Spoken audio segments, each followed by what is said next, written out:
Hello, engineer. I never see you. I never connect. Ah.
Means everyone.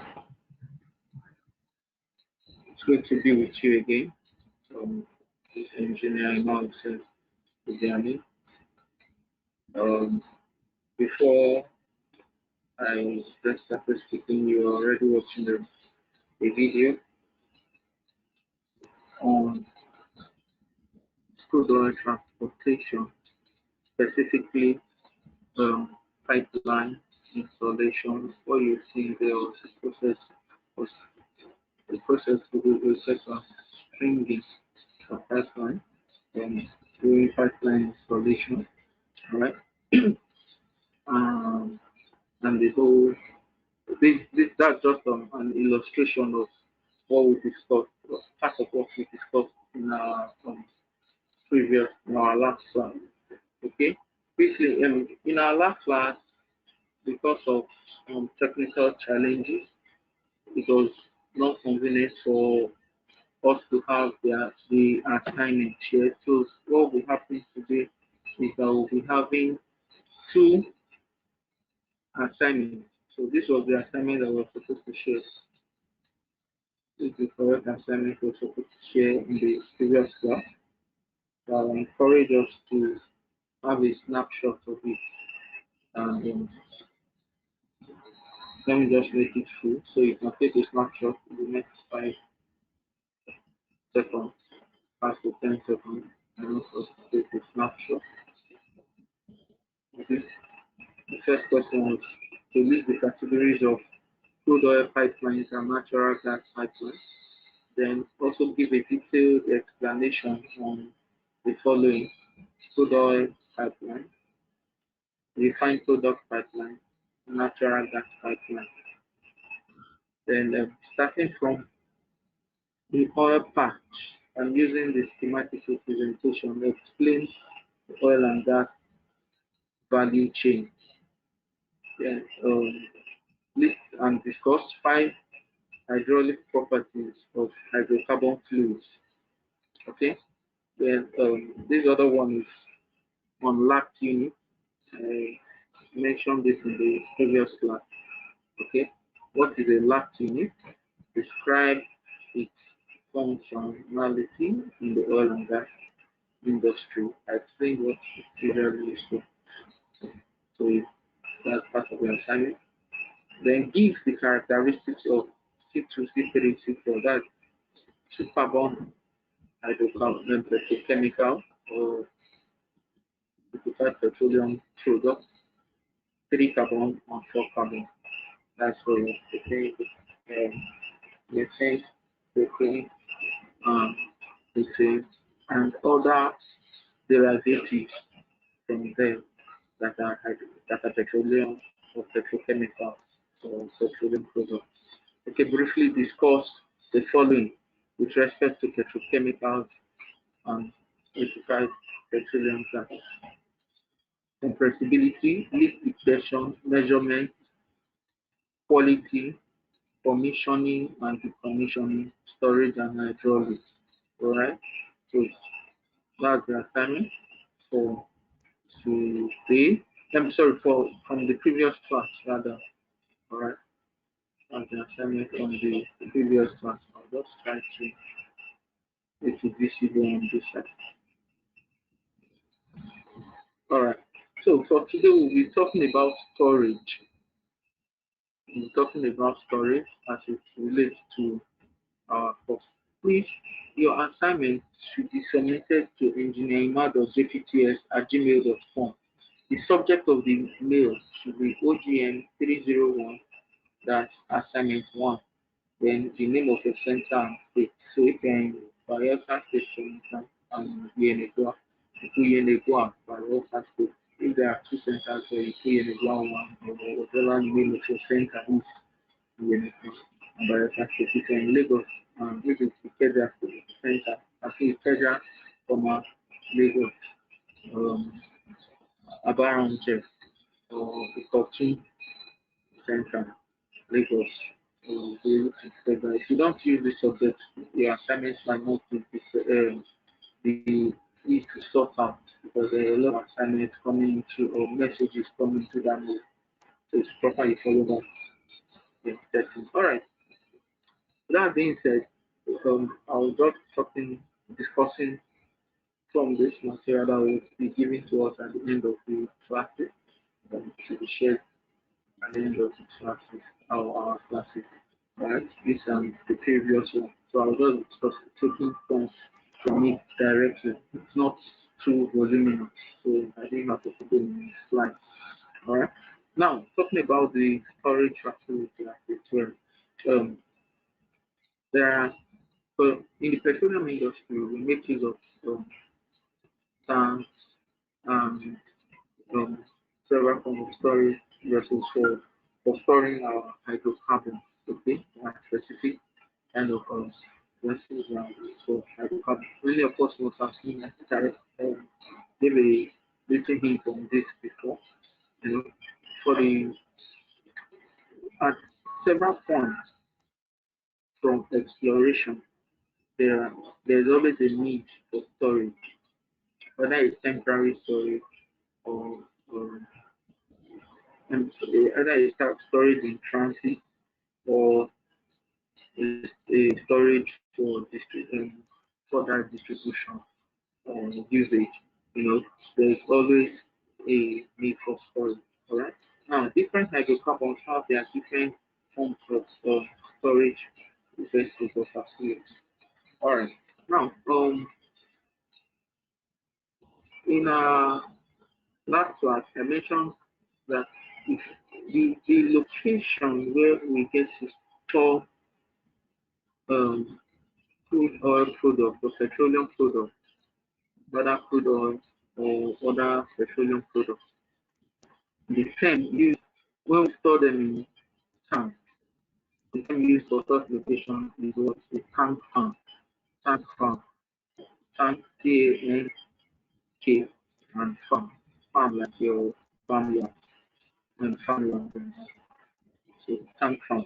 That's where we usually store them. Now, the petroleum tanks are used on the farm to store gasoline and diesel tanks and oil and other petroleum products. You know, now it's important that the surface, the environment where this storage is, these tanks are stored, it is very important that we follow some and follow the safety guidelines as regards this kind of locations. All right. Before selecting a location for storage of tanks, there are many other some factors that are looked into. The environment, the soil, the water, um, the soil in that area, and some other the accessibility also for such location, and the topography, a lot of other considerations that we take when looking at it. Then we also ensure that all safety measures are put in place. A tank farm is somewhere that you have to secure with the highest level of security. Why do I say so? Any little ignition, because you are having deposits of you are having large quantity of hydrocarbons stored there, it means that such environment is very prone to fire. The minutest spark or the minutest exposure of um, of of a naked flame and ignite the whole facility. All right. Now, one of the popular cases that we've had in the past is the case of the Piper Alpha um, um, incident of 1988. The Piper Alpha incident, that was a process station, like a big, one of the biggest refineries, and it was utterly destroyed. And from beginning to the end, quantum destruction, over 167 lives were lost because of just some little oversight. I've witnessed a similar experience before. I don't know if I mentioned that in a previous class.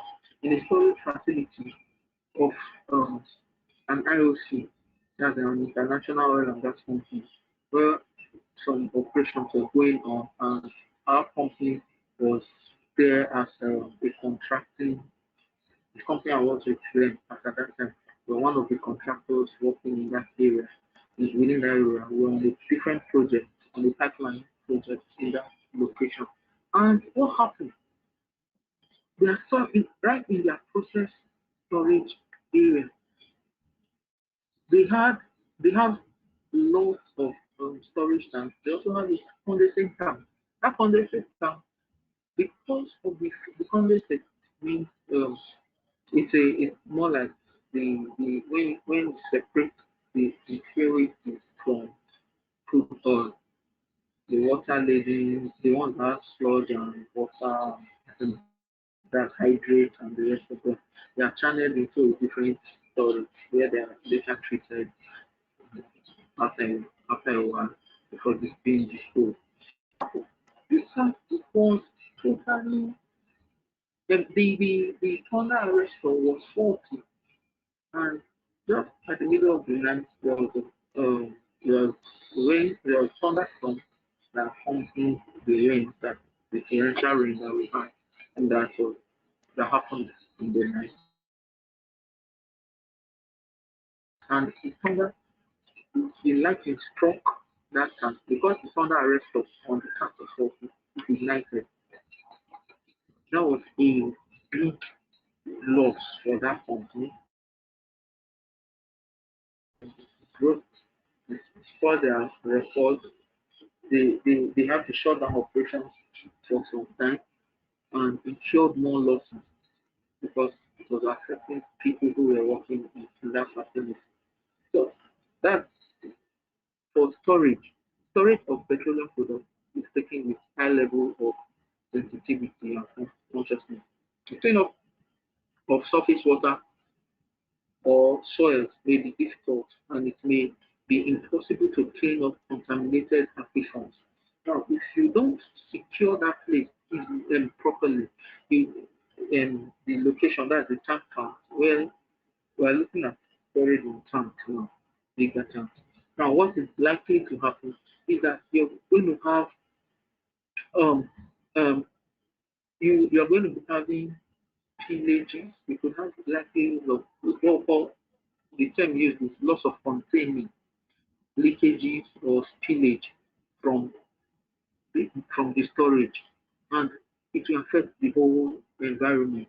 And those cleanups are usually very difficult to handle, quite cost intensive, and could also be very, very hazardous. Not could also be, they are always very hazardous. So they may require that petroleum storage tanks be properly installed, meet all the codes. There are standard codes and they are that are being laid down, laid down rules or guidelines. That's what we mean by codes for the installation of tanks of storage or storage tanks for the petroleum products. All right. Now, he said they may require that petroleum storage tanks be properly installed and meet all codes, the outdoors and double walled, or may have a secondary containment. Now, the secondary containment that is used for storage tanks in the tank farm is what we call the bond wall. The bond wall. B-U-N-D wall. Right? I'll come to that quickly before round of class. Now, in selecting our tank, in selecting in selecting our site, we, we choose a site away from other stored chemicals and combustible materials. We must ensure that in selecting a site, it, it is usually a secluded area away from any other form of combustible materials or other chemicals. You understand? For petroleum product storage, whether you are storing processed as in the fractions of crude oil or crude oil in itself, it is very important and you take this into cognizance. Okay, let me just quickly mention, before I forget, let me quickly mention this about the bond wall or about the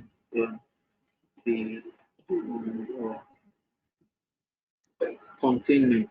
Now, I said it is called a bond wall. It's like a fencing around the tank, and it is usually to help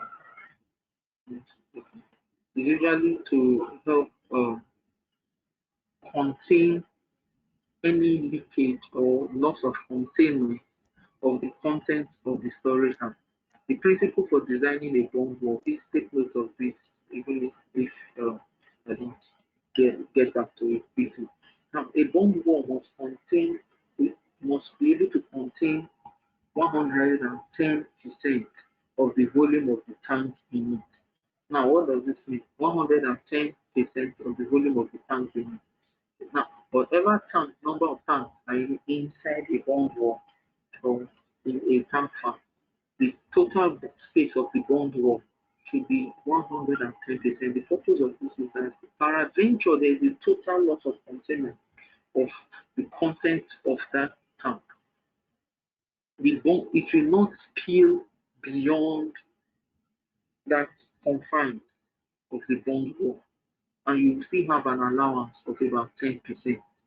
Okay, and they are usually designed. Now, next one, because of time, I'll not be showing off that. So in our next class, I got space ability to give us more of these illustrations or pictures and views of all the things. I just want to be able to cover this first. So we'll go to that. All right. So to be more like a revision of everything. Now, the bond walls are usually very thick. They are made and also designed in such a way that they are impermeable to petroleum products or water and the rest of them. Then another thing is that they also have a level of fire resistance and heat resistance too. Okay, so they are, but most importantly, they are designed to be 110% the volume of what now the tank inside. When I see a question of such in the exam, that okay, a tank farm has number of tanks, maybe 2 tanks in a particular to be stored in a particular tank farm and location, and the volume is maybe 500 metric tons, to 500 metric tons of now, or 3,500 metric tons, like each of them 500 metric tons. And what will be the volume of the bond wall? It's just very simple. You take 110% of that do the calculation, and that will be giving you maybe about 1,650 metric tons. To make it that calculation. All right, so that's just what I'm trying to say. Now, the minimum storage and separation distance usually we must also we must ensure that petroleum products are located, like I said earlier, safe distance away from wells or water sources or farm ponds and the rest of it. It is very important they are located far away because of the spillages that could occur within such law to avoid what contamination, okay, and also for safety purposes.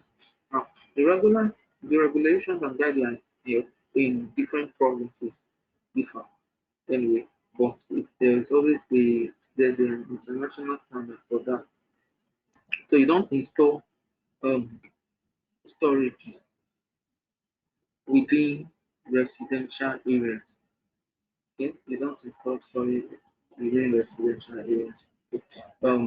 Now, for fire prevention, safe separation distances should be maintained from houses and dwellings and properties, and then also from other farm buildings or other buildings, okay, or even administrative buildings. All right. There's a I'm not going to that. Now, we also consult with the insurance company on the requirement for safe separation business.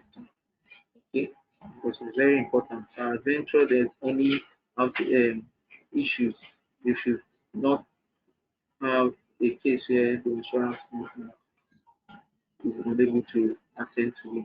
All right, quickly, I will also be giving us the assignment for this session or for this class. I would expect us that assignment too. So we are having assignment the one from the previous and this other one. The deadline for submission is this assignment two. So we can take a snapshot of it. Okay. All right, that's assignment two uh, on my right hand side, the right hand side of the screen. Assignment two. All right. So while that is reflected, we talked about pigging before. Please let me see if I can make it a bit broader. Okay. Still the same email you are sending it to, and you are going to use OGM 301 dash assignment 2, the name of your center and the state as your subject. Now the submission deadline is also 12 noon, the 7th of um, May. That's next one. All right, 12 noon. That's the next one. Which everybody should have submitted. Right. So there are three postings on the moon. You take a snapshot of that. It's still to the same email. All right. Now quickly, rank isolation types of for some quick discussions. We'll talk about the cleaning of tank. How are it involves when we talk about cleaning of some of these things, you just need to understand them first. For tank isolation, for what we're talking about is procedures and practices for tank entry. Now, isolation means that you have to get a permit, so you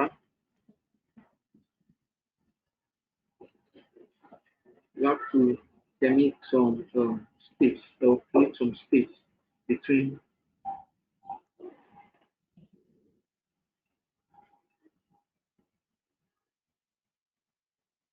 Now, some tanks are usually put in such a way that some people, when they are designing their tank farms, when they are designing their tank farms, when they are designing their tank farm, they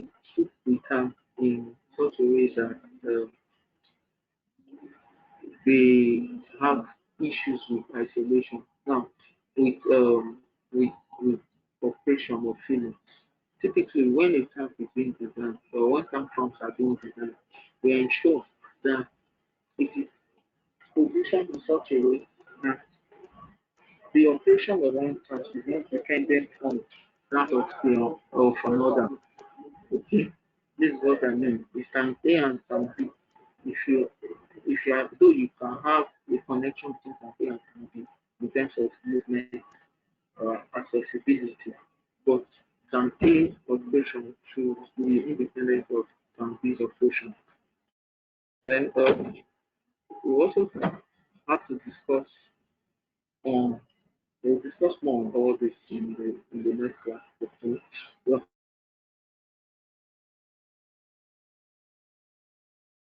have several types of storages. We have a cylinder storage. We have spherical storages too. Let me just quickly show us. This is a picture of how tank pumps look like.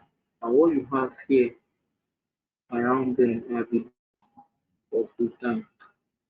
This part that looks like green. These are bond walls of each of these tanks.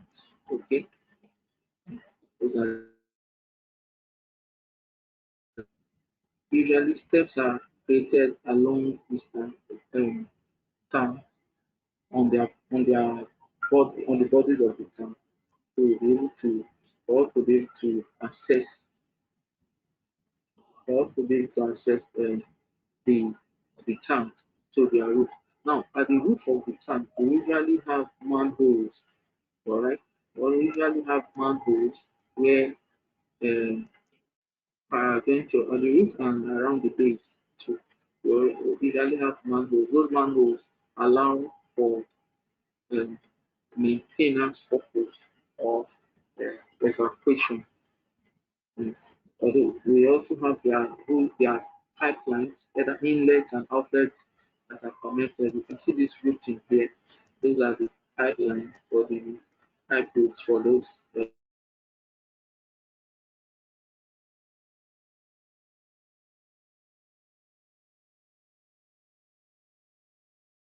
storage tanks.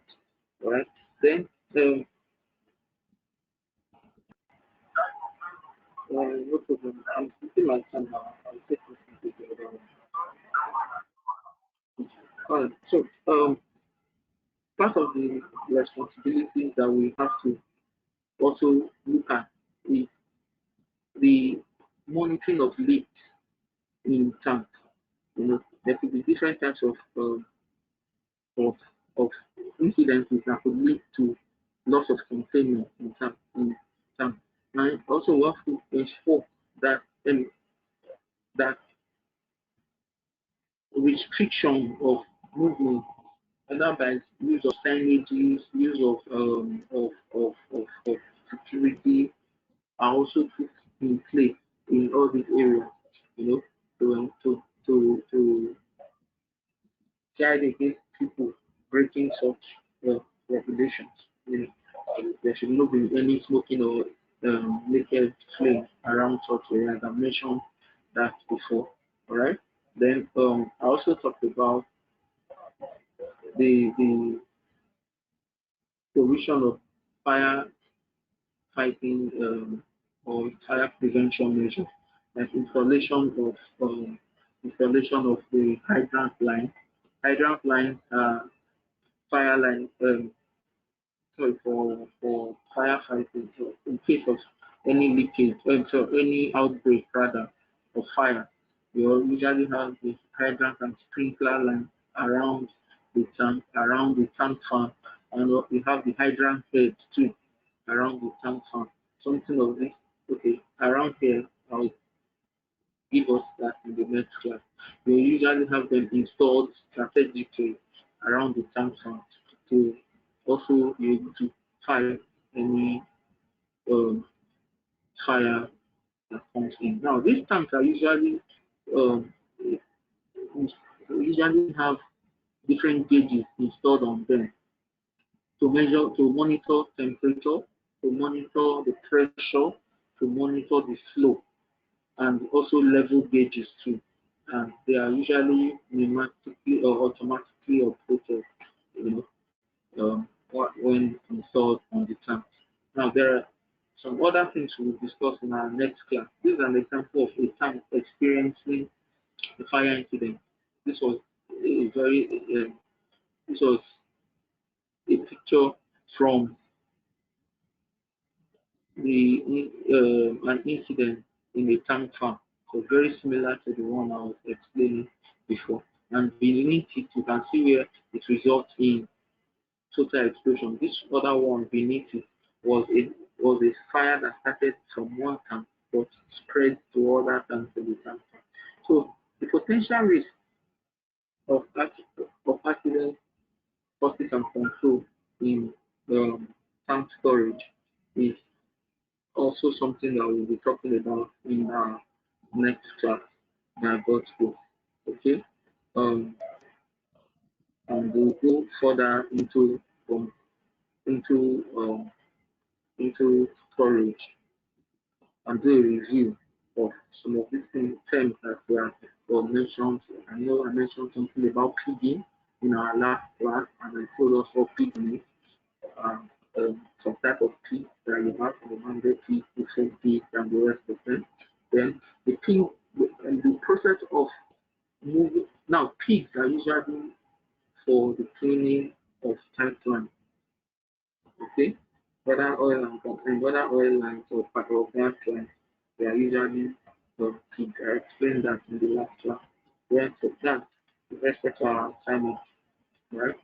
So we also go write short notes on the following: stringing, welding, hydrotesting, weld inspection, trenching, backfilling. The rest of them. These are mostly activities that can carried out when you are dealing with pipeline operation or transportation of crew, right? So I'll hold it here until our next class. In our next class, we'll be a complete overview of all our discussion. It will now be more of a summary where we touch everything. God bless you. Please ensure that your assignments are, um, are properly done and submitted in so that your assignments are properly done and submitted. So do not excuse it. Please, engineer Mark or GPTS at gmail.com, and you have OGM 301 as the subject. That's assignment 2. Then your center and state. Right? That should be the subject of the load. So you answer this question. Do some study before our next one, and then we will be able to do a holistic view of everything in transportation and storage. God bless you. Thank you. We'll go on over to the next one. Thank you.